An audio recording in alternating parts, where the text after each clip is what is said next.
गुजरात का जूनागढ़ शहर ये केवल एक शहर नहीं है, ये इतिहास और आध्यात्म का एक ऐसा संगम है जहां समय भी अपनी गति धीमी कर देता है।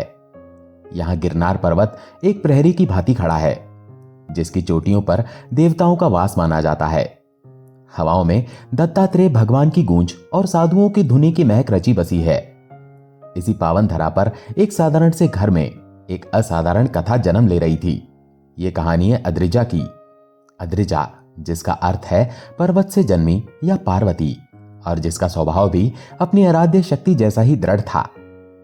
बाहर से देखने पर अद्रिजा एक सामान्य गृहिणी थी। माथे पर बिंदी, चेहरे पर सौम्यता और आंखों में एक ऐसी चमक जो केवल तप से आती है। लेकिन उस शांत मुखमंडल के पीछे तूफानों को एक ऐसा इतिहास छिपा था जिसे सुनकर किसी का भी हृदय कांप उठे।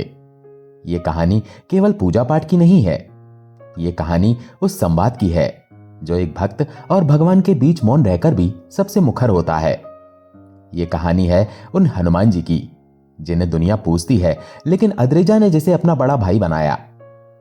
कहानी की नींव जूनागढ़ में नहीं, बल्कि राजकोट की उन धूल भरी गलियों में पड़ी थी जहां अद्रिजा का बचपन बीता। वो 5 बहनों में से एक थी। घर में किलकारियां तो बहुत थीं, लेकिन एक भारी सन्नाटा भी पसरा रहता था। पिता की अनुपस्थिति का सन्नाटा। नियति ने बहुत छोटी उम्र में ही उनके सिर से पिता का साया छीन लिया था। भारतीय समाज में एक विधवा मां और 5 बेटियों का परिवार अक्सर दया और कभी कभी उपेक्षा की दृष्टि से देखा जाता है। अद्रिजा ने बचपन में ही यह महसूस कर लिया था कि उनके घर की छत कमजोर है। कोई पुरुष नहीं था जो दुनिया की तेज धूप से उन्हें बचा सके। मामा ने सहारा दिया, पाल पोसकर बड़ा किया, लेकिन पिता और भाई का स्थान कोई नहीं भर सका। अद्रिजा अक्सर अपने घर की खिड़की से बाहर देखती और सोचती, क्या हमारा कोई रक्षक नहीं है? शायद इसी प्रश्न ने उन्हें हनुमान जी के मंदिर तक पहुंचाया। राजकोट में उनके घर के पास ही एक छोटा सा हनुमान मंदिर था। हर शनिवार नन्हे कदमों से चलकर वहां जाना अद्रिजा का नियम बन गया था। वो मूर्ति के सामने खड़ी होती, उस सिंदूरी रंग को निहारती और एक अजीब सी सुरक्षा महसूस करती। उन्हें लगता था कि ये गदाधारी देवता जो पहाड़ों को उठा सकता है, क्या वो उनका भार नहीं उठा सकता? बालपन का वो अबोध विश्वास युवावस्था आते आते एक ठोस आस्था में बदल गया। अद्रिजा को नहीं पता था कि भविष्य में यही मारुति नंदन उनके जीवन की सबसे बड़ी ढाल बनने वाले थे। समय का पहिया घूमा। अद्रिजा का विवाह रवि से हुआ। रवि एक सरल और मेहनती व्यक्ति थे। विवाह के बाद वे राजकोट छोड़कर जूनागढ़ आ बसे। नई जगह, नई उम्मीदें। अद्रिजा को लगा कि अब जीवन पटरी पर आ गया है। उनका पति उनसे बहुत प्यार करता था और एक प्यारी सी बेटी जिसका नाम उन्होंने काव्या रखा था। लेकिन जीवन कभी सीधी रेखा में नहीं चलता। जूनागढ़ आने के कुछ वर्षों बाद आर्थिक संकट ने उनके दरवाजे पर दस्तक दी। रवि का व्यवसाय डगमगाने लगा। जमा पूंजी धीरे धीरे खत्म होने लगी। स्थिति यहां तक आ गई कि रोजमर्रा के खर्चों के लिए भी सोचना पड़ने लगा। अद्रिजा देखती कि रवि रात रात भर जागते हैं, छत को घूरते रहते हैं। घर में तनाव का माहौल रहने लगा। अद्रिजा ने अपने स्तर पर सब कुछ संभालने की कोशिश की, लेकिन जब चारों तरफ अंधेरा हो तो इंसान को रोशनी की तलाश में बाहर निकलना ही पड़ता है। जूनागढ़ में उनके घर के पास ही एक प्राचीन महादेव मंदिर था। उस मंदिर की विशेषता वहां के एक सिद्ध साधु थे। उन महाराज ने पिछले 25 वर्षों से अन्न का दाना ग्रहण नहीं किया था। वे केवल फलाहार और वायु पर जीवित थे। उनकी आंखों में एक ऐसा तेज था जो आत्मा के आर पार देख सकता था। अद्रिजा रोज उस मंदिर जाती। वो किसी से कुछ नहीं कहती, न महाराज से, न वहां आने वाले अन्य भक्तों से। वो बस शिवलिंग के पास एक कोने में बैठ जाती और घंटों रोती रहती। उनके आंसू बिना किसी आवाज के बहते। वो मौन रुतन था। वो महादेव से शिकायत करती, हे भोलेनाथ, बचपन पिता के बिना बीता, अब जवानी संघर्ष में बीत रही है। क्या मेरे भाग्य में केवल आंसू लिखे हैं? महाराज सब देखते पर कुछ न कहते। वे जानते थे कि सोने को कुंदन बनने के लिए आग में तपना पड़ता है। एक दिन दोपहर का समय था। सूरज सिर पर था और जूनागढ़ की गर्मी अपने चरम पर थी। अद्रिजा घर पर अकेली थी। अचानक उनके भीतर एक अजीब सी बेचैनी उठी। यह घबराहट नहीं थी, ये एक पुकार थी, जैसे कोई अदृश्य शक्ति उन्हें खींच रही हो। उनका मन हुआ कि वो अभी इसी वक्त हनुमान जी के मंदिर जाएं। उन्होंने अपने मामा को फोन किया। उनकी आवाज कांप रही थी। मामा, मुझे नहीं पता मुझे क्या हो रहा है, लेकिन मुझे अभी मंदिर जाना है, मुझे संकल्प लेना है। मामा घबरा गए। बेटा, सब ठीक तो है? हाँ मामा, बस मुझे हनुमान चालीसा का पाठ करना है, एक बार नहीं 108 बार। वो मंदिर पहुंची। वहां हनुमान जी की एक भव्य मूर्ति थी। अद्रिजा ने आसन लगाया और पाठ शुरू किया। 1 पाठ, 2 पाठ, 10 पाठ। समय बीतता गया। दोपहर से शाम होने को आई। गला सूख रहा था, पैर सुन्न हो रहे थे, लेकिन अद्रिजा नहीं रुकी। जैसे जैसे संख्या बढ़ रही थी, उनके भीतर का भारीपन कम हो रहा था। 108वां पाठ पूरा होते ही वो फूट फूट कर रो पड़ी। वो रोना दुख का नहीं, समर्पण का था। उन्हें ऐसा लगा जैसे किसी ने उनके सिर पर हाथ रख दिया हो।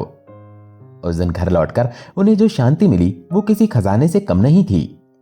अब वो उस मंदिर में हर मंगलवार जाने लगी, लेकिन असली चमत्कार तो अभी होना बाकी था। दिवाली का समय नजदीक आ रहा था।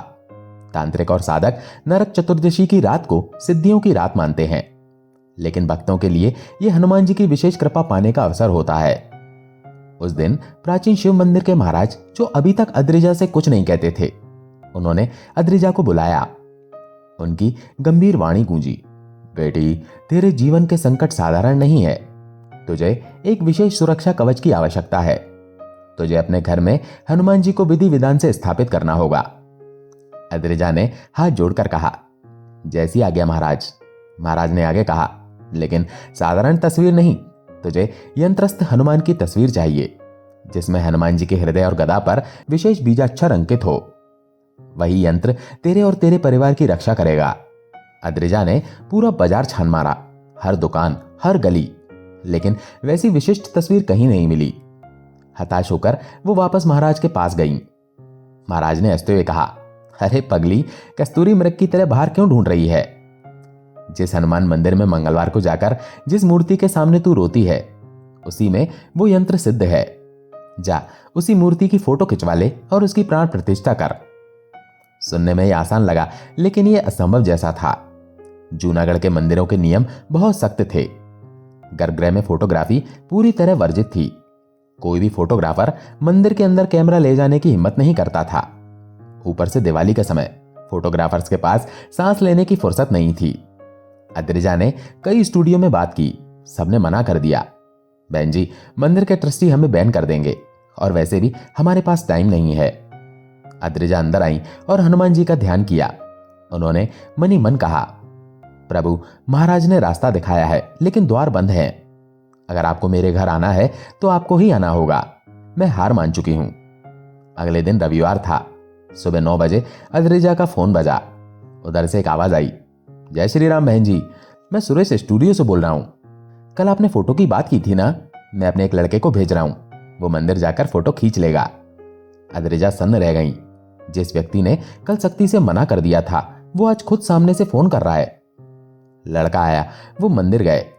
पुजारी, जो आमतौर पर किसी को पास नहीं फटकने देते थे, उन्होंने भी उस दिन कोई आपत्ति नहीं की। फोटो खींची गई, लेकिन परीक्षा अभी खत्म नहीं हुई थी। जब फोटो प्रिंट होकर आई तो अद्रिजा का दिल बैठ गया। फोटो धुंधली थी, हनुमान जी का चेहरा स्पष्ट नहीं था। अद्रिजा रोते हुए महाराज के पास गई। महाराज देखिए, प्रभु आना ही नहीं चाहते। महाराज ने तस्वीर देखी और मुस्कुराए। बेटी, हनुमान जी बाल ब्रह्मचारी हैं, वे ऐसे ही किसी गृहस्थ के घर में आकर नहीं बसते। उन्हें मनाना पड़ता है। उन्हें कोई लालच नहीं चाहिए, उन्हें संबंध चाहिए। तूने उनसे क्या रिश्ता जोड़ा है? अद्रिजा सोच में पड़ गई। रिश्ता? भक्त और भगवान का रिश्ता?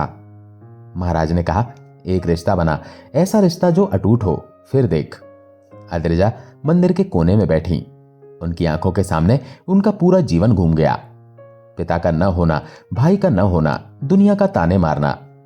उन्होंने आंखें बंद की और आंसुओं के साथ पुकारा, हनुमान जी, मेरा कोई सगा भाई नहीं है। रक्षाबंधन पर मैं किसकी आरती उतारूं, किसकी कलाई पर धागा बांधूं? आज से, अभी से आप मेरे बड़े भैया हैं। मैं आपकी छोटी बहन हूं। क्या आप अपनी इस बहन के घर नहीं आएंगे? क्या मुझे अकेला छोड़ देंगे? ये पुकार दिल से उठी थी। उन्होंने फोटोग्राफर से कहा, भैया एक बार और कोशिश करो। और जब दूसरी बार फोटो आई तो वो कांच की तरह साफ थी। हनुमान जी की आंखों में एक जीवन चमक थी, मानो वे कह रहे हो, चल पगली, मैं आ रहा हूं। उस काली 14 की रात अद्रिजा के घर में उत्सव था। उन्होंने हनुमान जी की तस्वीर की प्राण प्रतिष्ठा की, तिल के तेल का एक बड़ा दिया जलाया और संकल्प लिया, यह अखंड ज्योत है, जब तक मेरे शरीर में प्राण है मेरे भैया मेरे घर में विराजेंगे और यह दिया जलता रहेगा। और सच में आज 8 साल हो गए, वो दिया निरंतर जल रहा है। हनुमान जी के घर आने के बाद जीवन में एक ठहराव आ गया था। रवि का काम थोड़ा संभलने लगा था, घर में खुशियां लौट रही थीं। अद्रिजा को लगा कि अब बड़े भैया आ गए हैं तो सब ठीक ही होगा, लेकिन वे भूल गई थी कि ईश्वर अपने प्रिय भक्तों की परीक्षा सबसे कठिन लेते हैं। कोरोना काल बीत चुका था, पूरी दुनिया जिस महामारी से डर रही थी, अद्रिजा का परिवार उससे सुरक्षित निकल आया था। अद्रिजा को गर्व था कि उनके हनुमान जी ने उन्हें आंच नहीं आने दी। लेकिन फिर एक सामान्य सा दिन काल बनकर आया। रवि ऑफिस से घर आए। उन्होंने कहा, अद्रिजा, सीने में थोड़ा भारीपन लग रहा है। अद्रिजा ने रवि को पानी दिया, थोड़ा आराम करने को कहा, लेकिन देखते ही देखते रवि का शरीर पसीने से तर हो गया। अद्रिजा ने एम्बुलेंस को फोन किया, पड़ोसी को बुलाया, लेकिन सब कुछ बहुत तेजी से हुआ। मात्र 2.5 मिनट के भीतर रवि ने अद्रिजा की गोद में दम तोड़ दिया। यह हार्ट अटैक था। रवि को अस्पताल ले जाने का मौका भी नहीं मिला। अद्रिजा सन्न थी, वो चीखना चाहती थी, लेकिन गला चोक हो गया था। जिस घर में अभी कुछ देर पहले हंसी मजाक हो रहा था, वहां अब मृत्यु का सन्नाटा था। रवि के जाने से अद्रिजा की दुनिया उजड़ गई, लेकिन सबसे बुरा असर उनकी बेटी काव्या पर हुआ। काव्या अपने पिता की लाडली थी। उसने देखा था कि उसकी मां दिन रात हनुमान जी की पूजा करती है, अखंड ज्योत जलाती है। काव्या का गुस्सा 7वें आसमान पर था। वो हनुमान जी के मंदिर वाले कमरे में गई और चिल्लाई, क्यों जलाती हो ये दिया? बंद करो उसे। कहां थे तुम्हारे हनुमान जी? तुम कहती थी वो रक्षक हैं। मेरे पापा को ले गए और वो कुछ नहीं कर पाए। मैं नफरत करती हूं उनसे। काव्या ने हनुमान जी को बहुत बुरा भला कहा। एक बेटी का दर्द उसके शब्दों में अंगारे बनकर निकल रहा था। अद्रिजा ने उसे रोका नहीं। वो जानती थी कि यह गुस्सा नहीं, पीड़ा है। शाम को जब रिश्तेदार चले गए और घर शांत हुआ, अद्रिजा धीरे से हनुमान जी के कमरे में गई। दीपक की लौ डगमगा रही थी। अद्रिजा ने हाथ जोड़े। उनकी आंखों से अविरल धारा बह रही थी। दादा, वो बच्ची है, नादान है, उसने अपना पिता खोया है, उसका आधार छिन गया है। आप तो अंतर्यामी हैं, उसके कटु वचनों को मन पर मत लेना, उसे क्षमा कर देना, उसे संभाल लेना प्रभु। अब आप ही पिता हैं, आप ही भाई हैं। ये एक भक्त की पराकाष्ठा थी। पति को खोने के बाद भी उसने अपने आराध्य को नहीं छोड़ा। उसने शिकायत नहीं की, बस समर्पण किया। समय बीतता गया। काव्या का घाव धीरे धीरे भरने लगा। अद्रिजा ने कभी उस पर पूजा के लिए दबाव नहीं डाला, लेकिन चमत्कार हुआ। जिस लड़की ने हनुमान जी को कोसा था, आज वही काव्या अपनी नौकरी पर जाने से पहले सबसे पहले हनुमान जी के आगे सिर झुकाती है और कहती है, पापा नहीं है, आप ध्यान रखना। रवि की मृत्यु के कुछ महीनों बाद ही अद्रिजा की मां का भी देहांत हो गया। दुखों का पहाड़ टूट पड़ा था। अद्रिजा अंदर से टूट चुकी थी, लेकिन बाहर से चट्टान बनी हुई थी। उन्हें अपनी छोटी बहनों को संभालना था। अद्रिजा की 2 छोटी बहनें अभी अविवाहित थीं। एक दिन भावनगर से एक रिश्ता आया। तय हुआ कि वे लोग जाकर लड़का देखेंगे। अद्रिजा, उनकी 2 बहनें मीरा और वंदना की 14 वर्षीय बेटी, 4 लोग कार में सवार होकर जूनागढ़ से निकले। सुबह के 4 बज रहे थे। वंदना गाड़ी चला रही थी। जूनागढ़ से कुछ दूर निकलने पर एक सुनसान हाईवे आया। चारों तरफ घने खेत और अंधेरा था। ठंड का मौसम था, कोहरा छाया हुआ था। अचानक सड़क पर एक गाय आ गई, या शायद वंदना को झपकी आ गई। कोई नहीं जानता क्या हुआ। गाड़ी अनियंत्रित हो गई। स्टीयरिंग हाथ से छूट गया। कार सड़क से नीचे उतरी और हवा में उछल गई। गाड़ी 3 बार पलटी खाकर एक गहरे गड्ढे में जा गिरी। अंदर हाहाकार मच गया। एयरबैग्स खुले, लेकिन झटका इतना तेज था कि वंदना का दरवाजा खुल गया और वो चलती गाड़ी से बाहर गिर गई। अद्रिजा, मीरा और वो बच्ची गाड़ी के अंदर ही फंसी रह गईं। दरवाजे जाम हो चुके थे। गाड़ी उल्टी पड़ी थी। पेट्रोल रिसने की गंध आ रही थी। अद्रिजा को होश आया। सिर से खून बह रहा था। उन्होंने देखा कि मीरा बेहोश है और बच्ची रो रही है। अद्रिजा ने पूरी ताकत लगाकर एक टूटा हुआ कांच हटाया और बाहर निकली। बाहर घना अंधेरा था।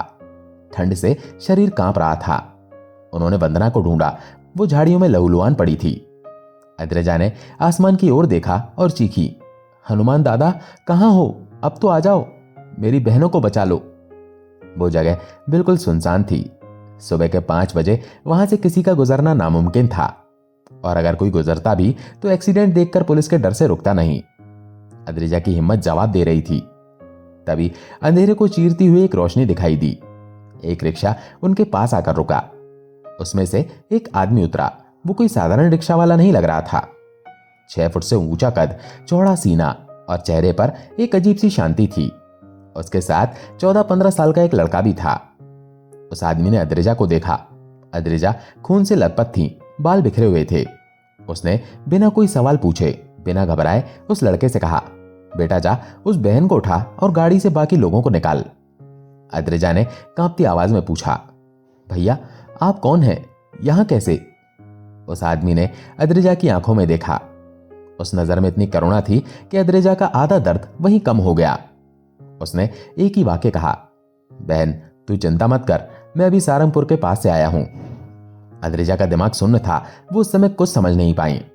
उन्होंने अपना मोबाइल ढूंढा लेकिन वो टूट चुका था। उन्होंने उस आदमी से कहा, भैया अपना फोन दीजिए, मुझे घर बात करनी है। उस आदमी ने कहा, मेरे पास फोन नहीं है। आज के जमाने में एक रिक्शा वाले के पास भी फोन होता है, लेकिन उस वक्त अद्रिजा ये तर्क नहीं कर पाई। उस आदमी और लड़के ने मिलकर सबको बाहर निकाला। उन्होंने सड़क पर खड़े होकर एक गुजरती हुई गाड़ी को हाथ दिया। वो गाड़ी संयोग से अद्रिजा के एक दूर के रिश्तेदार की निकली।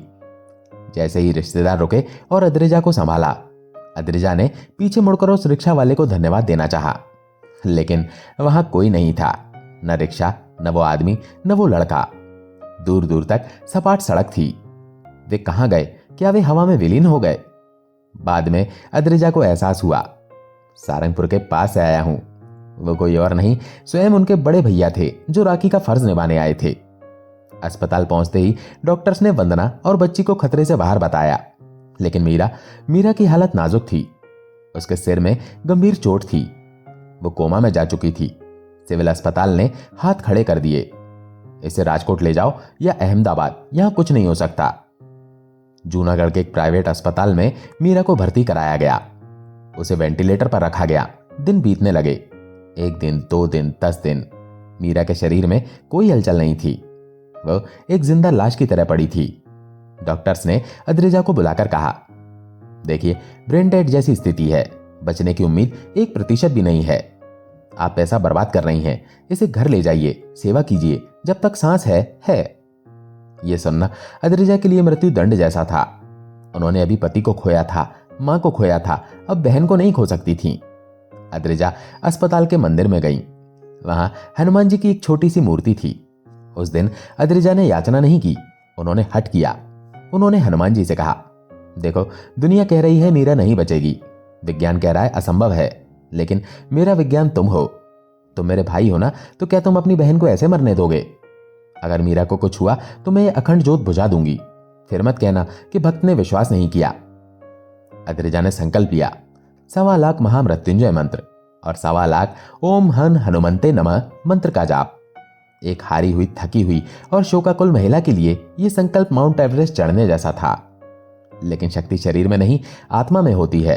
अद्रिजा दिन रात जाप करती, आईसीयू के बाहर बैठकर, घर पर दिए के सामने बैठकर, आते जाते उनके होंठ लगातार हिलते रहते। ओम त्र्यंबकम यजामहे सुगंधिम पुष्टिवर्धनम, ओम हन हनुमंते नमः। रिश्तेदार कहते, अद्रिजा पागल हो जाओगी, सो जाओ, पर उन्हें नींद कहां थी। उनकी तपस्या चल रही थी। और फिर 28वें दिन आईसीयू से नर्स दौड़ी हुई आई। मैडम, पेशेंट ने उंगली हिलाई। अद्रिजा नंगे पांव भागी। डॉक्टर्स हैरान थे। मीरा ने आंखें खोली। उसने अद्रिजा को पहचाना। कोमा का गहरा अंधकार छट चुका था, मृत्यु पराजित हो चुकी थी। विज्ञान के नियमों को आस्था के आंसुओं ने धो डाला था। डॉक्टर ने कहा, यह मेडिकल साइंस नहीं है, यह चमत्कार है। अद्रिजा मुस्कुराई। वो जानती थी कि यह चमत्कार नहीं, उनके भाई का उपहार है। मीरा के ठीक होकर घर आने की खुशी में अद्रिजा ने एक विशाल हवन का आयोजन किया। घर का आंगन फूलों से सजाया गया। विद्वान ब्राह्मणों को बुलाया गया। अद्रिजा ने हनुमान जी की वही तस्वीर जो काली चौदस को प्रतिष्ठित की गई थी, एक ऊंचे आसन पर रखी। उस पर गुलाब के फूलों की एक भारी और सुंदर माला पहनाई। हवन शुरू हुआ। अग्नि प्रज्वलित हुई। मंत्रोच्चार से घर का वातावरण पवित्र हो गया। हवन की पूर्ण आहुति का समय आया। मुख्य पंडित जी ने हाथ जोड़कर हनुमान जी का आह्वान मंत्र पढ़ा। आइए हनुमंत बिराजे, कथा कहूं मति अनुसार, यानी हे हनुमान जी आइए और यहां आसन ग्रहण कीजिए। जैसे ही पंडित जी ने बिराजे शब्द बोला, ठीक उसी क्षण हनुमान जी की तस्वीर पर चढ़ी हुई वो भारी माला अपने आप टूटकर नीचे गिर गई। हवा का कोई झोंका नहीं था, किसी ने तस्वीर को नहीं छुआ था। पूरा कमरा स्तब्ध रह गया। पंडित जी की आंखों में आंसू आ गए। उन्होंने कहा, बेटा तेरा जीवन धन्य हो गया, साक्षात बजरंगबली ने तेरा भोग स्वीकार कर लिया है, वो आ गए हैं। अद्रिजा ने उस गिरी हुई माला को उठाया और अपने सीने से लगा लिया। उस स्पर्श में उन्हें अपने पति, अपनी मां और अपने पिता सबका प्रेम महसूस हुआ। उन्हें लगा कि वो अकेली नहीं है, इस ब्रह्मांड की सबसे बड़ी शक्ति उनके साथ खड़ी है। आज अद्रिजा का जीवन शांत है, मीरा पूरी तरह स्वस्थ है, उसकी शादी हो चुकी है, काव्या अपने कैरियर में आगे बढ़ रही है। अद्रिजा आज भी जूनागढ़ के उसी घर में रहती हैं। वो अखंड ज्योत आज भी जल रही है। अद्रिजा की दिनचर्या आज भी वही है। वो रात को 2 बजे उठती हैं, स्नान करती हैं और अपने दादा के सामने बैठ जाती हैं। वो कहती हैं, लोग कहते हैं भगवान नहीं है, मैं कहती हूं एक बार पुकार कर तो देखो, लेकिन शर्त यह है कि पुकार गले से नहीं दिल से निकलनी चाहिए। विश्वास ऐसा हो कि अगर पहाड़ से भी कूदो तो ये भरोसा हो कि वो नीचे कैच करने के लिए खड़े होंगे। जब भी वो घर से बाहर निकलती हैं, ताला लगाने के बाद एक बार पलटकर दरवाजे की ओर देखती हैं और कहती हैं, भैया मैं जा रही हूं, घर का और बच्चों का ध्यान रखना। और उन्हें लगता है कि अंदर से एक आवाज आती है, तू निश्चिंत जा, मैं हूं ना। ये कहानी हमें सिखाती है कि जीवन में दुख आएंगे, अपने बिछड़ेंगे और अंधेरा भी होगा, लेकिन अगर आपके पास विश्वास का दिया है तो हनुमान जी हवा का रुख मोड़कर भी उस दिए को जलने देंगे। दोस्तों, आशा है ये कहानी आपको पसंद आई होगी। अगर पसंद आई हो तो वीडियो को लाइक करके कमेंट में जय श्री राम जय हनुमान जरूर लिखें। चैनल पर अगर पहली बार आए हैं तो चैनल को सब्सक्राइब जरूर कर लें। जय श्री राम जय हनुमान।